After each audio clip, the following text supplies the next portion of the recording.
Bom, seria dessa forma, assim, no sentido de que, né, tanto, né, como essa propensão para o uso de drogas, enfim, no trabalho ela não consegue se submeter a muitas ordens, no relacionamento também, né, interpessoal, acaba tendo mais conflitos do que uma pessoa que relativamente normal.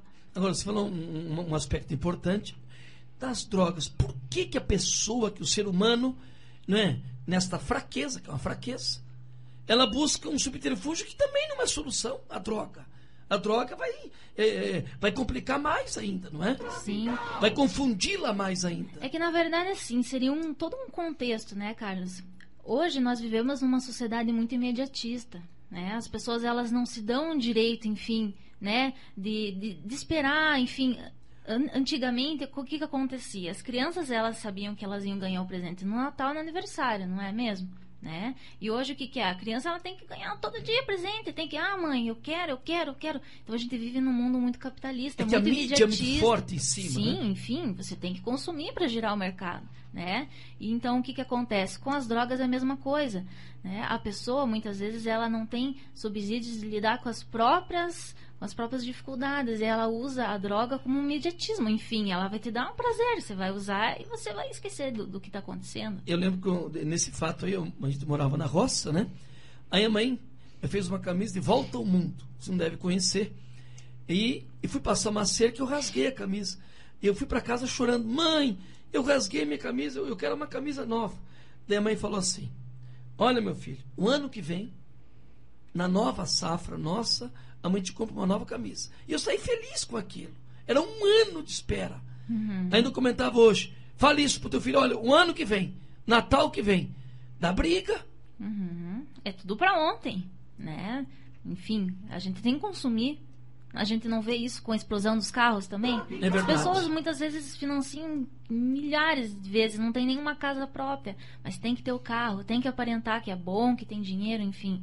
A gente vive, a gente tem que consumir. Doutora Fernanda, eu lhe pergunto, o papel, que é uma coisa muito importante, voltando novamente, o papel da família, do pai e da mãe.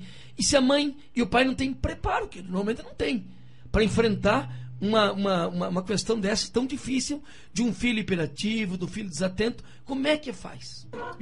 Bom, enfim, né? Ninguém nasce sabendo como ser pai e filho, né? A gente aprende nas lambadas da vida, enfim, né? Por esse motivo que é muito importante ter esse acompanhamento psicológico, porque o profissional, o psicólogo, ele vai estar orientando essa família como lidar com essa criança. Né? Um profissional. Isso. E é muito utilizado, né, na terapia, né, com a criança que apresenta esses quadros, né, uma linha que a gente chama de behaviorista, né, que é uma linha comportamental, que a gente vai lidando com a criança com tarefas, com recompensas, enfim, como eu lhe falei anteriormente, a criança que tem esse distúrbio é uma criança com muita baixa autoestima, né? Muita baixa estima. Não diga. Isso. Porque ele é rotulado, né? Todo mundo que é rotulado, todo rótulo acaba deixando do lado bom e só dá atenção em detrimento aos aspectos negativos. Então, claro, sua visão profissional tem que procurar alguém especializado. Lembra que antigamente, quem tinha isto, ia no benzedor. Hoje, levo no padre, no pastor, lá não sei aonde, e não procura um profissional. Quer dizer, não vai ter solução. Muito raramente se tem. Isso, é isso? Isso, e tem que, além do psicólogo, tem que, né, quando é criança, é um acompanhamento com um neurologista infantil, né, que ele vai fazer todo, né, tem os procedimentos exames, dele. Isso, né? Tomografias, isso, essas coisas. Mesmo. Quer dizer, tem recurso, não adianta você buscar uma coisa mais fácil. Sim, né? E eu acho que vale salientar também que tanto, né, em consultórios particulares quanto o SUS oferece também esse serviço, né? Eu acho que é importante frisar, né, que o SUS também oferece esse serviço. Doutora Fernanda, eu pergunto, em cima disso e fora disso, por que nós, o ser humano, a tendência nossa é buscar um caminho de solução facílima? Isso nem sempre é a solução, não é? Tem muito a ver aquilo que a gente conversou, né? Enfim, daquela sociedade. É um subterfúgio. Isso, que tem que ser tudo para ontem, né? E quando a gente lida com uma criança que tem esses sintomas, enfim, né, o tratamento é um processo, não é um evento, não vai acontecer do dia para noite. Isso aí. Né? Muitas vezes tem que ficar ali em cima, né, tem que ter paciência, enfim. Né? Como é que eu falo para os meus filhos? Vocês são um projeto. Eles me olham assim, mas pai, tem que ser cuidado e orientados para um projeto de vida. Não é verdade? Sim. Não é soltar assim, não. Você tem que se orientar, tem que se adequar. Isto tecnicamente. E as famílias, hoje em dia, uma grande parte, cria e se vire. Larga na creche, na escola, nem olha para o filho, não é verdade? Isso, o que acontece muito é isso, né? Ou às vezes, muitas vezes, uma mãe que é mãe solteira, enfim, a criança não conhece o pai, né? Então, cria mais trauma ainda. Isso, aquele, né? O que a gente aprende, né? Quando a gente, né? Tem a mãe, o pai, enfim, hoje em dia é muito comum, né? As mulheres terem, né, seus filhos, né, sozinhas, enfim. Então, isso contribui bastante, sim. Quer dizer, na sua visão da psicologia, fatalmente, mas uma mãe solteira, a chance de ter um filho com problemas é muito maior. Sim, não, é provável. Não que isso seja, né? Não, enfim, mas é provável. Né? Porque para a psicologia, tanto o pai quanto a mãe exercem uma função. Claro. Né? O equilíbrio. O equilíbrio, né? E quando, enfim, ou não tem uma mãe ou um pai, enfim, né? Essa função acaba sendo bastante prejudicada. Agora, fora dessa linha aqui, eu vi aqui no seu currículo, você atende a terapia de casal. Isso. Eu sempre observo e olho isto, às vezes vejo, o pessoal vai na igreja, encontra casais, olha, eu me reconciliei. Uma semana depois o pau come de novo. Eu te pergunto, bem friamente, tem solução casal desgastado? 10 anos, 12 anos, 20 anos? Tem solução?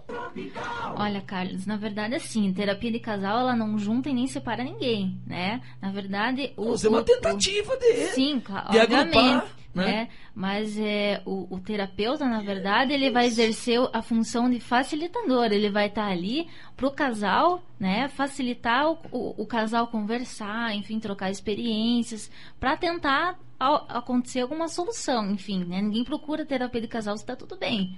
Né? E pergunto para a senhora como profissional, vocês estão sinceros, não dá certo, você diz isso, não?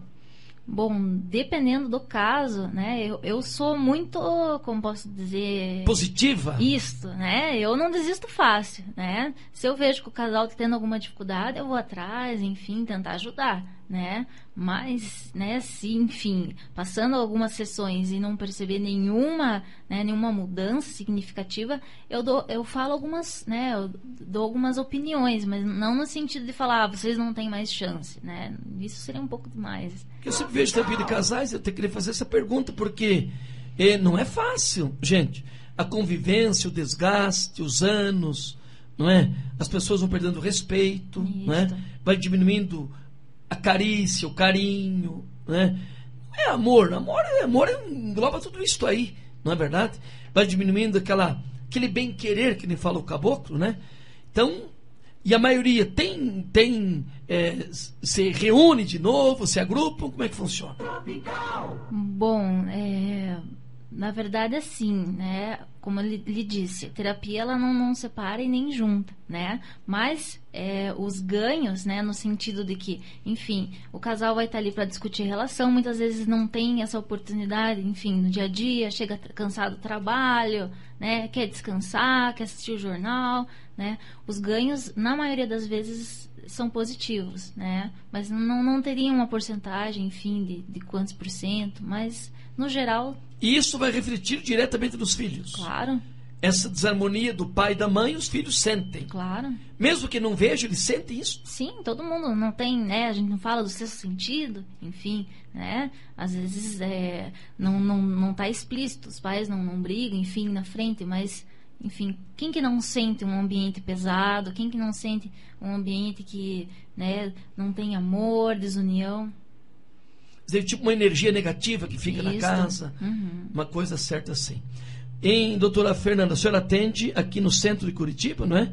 No telefone 3024 2584.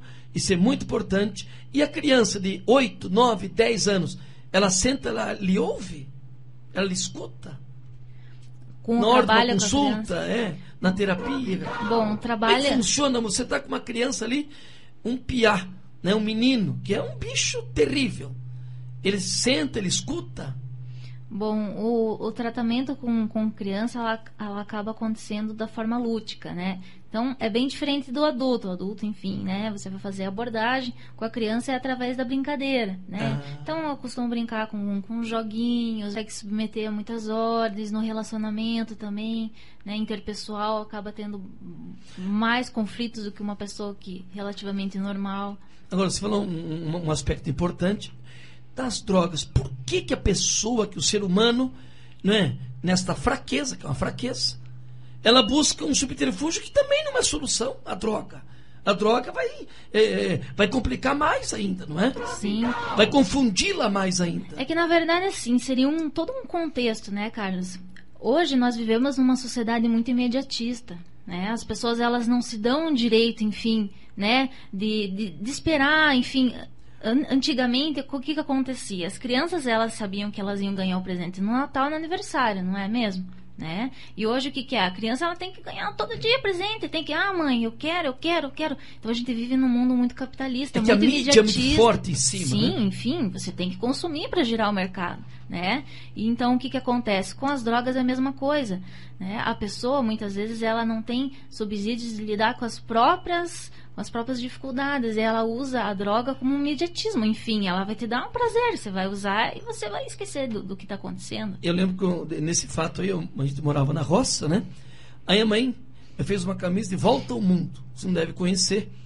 E fui passar uma cerca e eu rasguei a camisa. E eu fui para casa chorando: mãe, eu rasguei minha camisa, eu quero uma camisa nova. Daí a mãe falou assim: olha, meu filho, o ano que vem